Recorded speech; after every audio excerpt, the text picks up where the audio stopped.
बच्चों, आज हम वृत्त के अवयव के अंतर्गत प्रमेय 2 देखेंगे। किसी जीवा के दोनों ओर वृत्त खंडों में बनने वाले कोणों का योगफल 180 अंश होता है। पिछली बार की तरह बच्चों हम पूरे प्रमेय को एक साथ नहीं पढ़ेंगे। किसी जीवा के दोनों ओर हमने एक वृत्त बनाया बिना नाप के, उसमें एक जीवा बनाई। बच्चों, वृत्त की जीवा किसे कहते हैं? अगर हम कोई वृत्त बनाते हैं और परिधि पे 2 बिंदु लेते हैं और इसे मिला देते हैं तो ये जीवा कहलाती है। हम इस तरह से भी जीवा बना सकते हैं, इस तरह से भी जीवा बना सकते हैं। और अगर कोई रेखा केंद्र से होकर जा रही है तो वो सबसे लंबी जीवा होती है। दूसरे शब्दों में हम इसे व्यास भी कहते हैं, है ना। 2 त्रिज्या को मिला के व्यास बनता है, तो हम ऐसा कह सकते हैं कि सबसे बड़ी जीवा जो है वो व्यास होती है। पर हमें यहाँ पे किसी जीवा कहा गया है तो हम कहीं पे भी 2 बिंदु लेके जीवा बना लेंगे। उसके पश्चात आगे बढ़ते हैं। वृत्त खंडों में, अब ये 2 खंड में विभाजित हो गया वृत्त। कोणों का योगफल 180 अंश होता है। इन जीवा से दोनों तरफ हम कोण बनाएंगे बिना नाप का। कोण बनाते समय हमें ध्यान देना है कि वो परिधि पे आके मिलना चाहिए।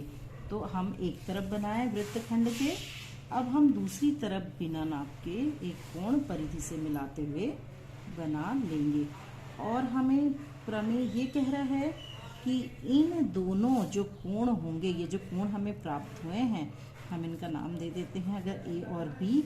तो ये प्रमेय हमसे कह रहा है कि कोण ए धन कोण बी, दोनों तरफ बने हुए कोण हमेशा 180 अंश होंगे।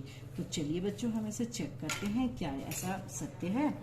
तो पहले हम इसे नापेंगे। तो नापने के लिए बच्चों इस तरह से आप चांदे को रख लेंगे और इस तरह से जो ढकी है रेखा उस तरफ का शून्य पढ़ेंगे।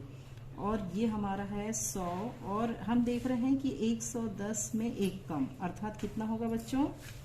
109 अंश। अब आप अपनी सुविधा अनुसार अपनी कॉपी को घुमा लीजिएगा। अब हमें इस कोण की नाप को मेजर करना है चांदी की सहायता से। और ये हमारा आ रहा है, कितना आ रहा है बच्चों? देखते हैं। 70 और 1 71। यहाँ रेखा ढकी है, 0 10 20 पढ़ेंगे और इस तरह से ये प्राप्त हुआ हमें 71 अंश। अब 71 अंश लिखना है बच्चों ये। अब इसके बाद हम इसे जोड़ेंगे तो हमारा ये ए है 71 अंश और बी कितना है बच्चों? 109 अंश। चलिए जोड़ते हैं, कितना प्राप्त होता है? 9 और 1 10 का 0, हाथ से 1 7 और 1 8। इस तरह से हमें प्राप्त हुआ 180 अंश। लेकिन हम संतुष्ट नहीं हो सकते, हम और भी कोण बना के देखेंगे कि क्या ये हर एक स्थिति के लिए सत्य है।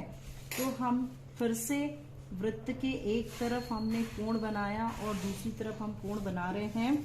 ये वाला अभी हमने बनाया है, इसका नाम देते हैं सी। और हम वृत्त के दूसरी तरफ भी एक कोण बना रहे हैं। तो चलिए देखते हैं ये कितने अंश का हमें प्राप्त हो रहा है बच्चों। चलिए इसे हम मेजर करते हैं फिर से, तो देखते हैं क्या ये हर एक की स्थिति में ये प्रमेय सत्य सिद्ध हो रहा है। तो हम कोण सी को इस तरह से नापेंगे और देखते हैं कितना आ रहा है बच्चों। 0 10 20 70 71 72 के आसपास आ रहा है बच्चों हमारा। अब दूसरे को नापेंगे।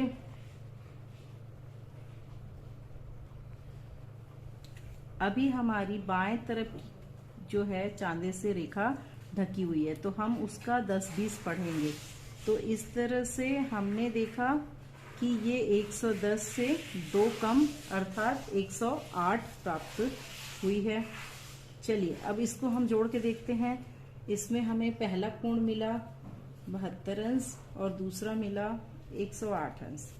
8 और 2 10 का 0, हाथ से 1 7 1 8 180 अंश। तो बच्चों इससे ये स्पष्ट होता है कि जो हमारा प्रमेय 2 है, किसी जीवा के दोनों ओर वृत्त खंडों में बनने वाले कोणों का योगफल हमेशा 180 अंश होता है।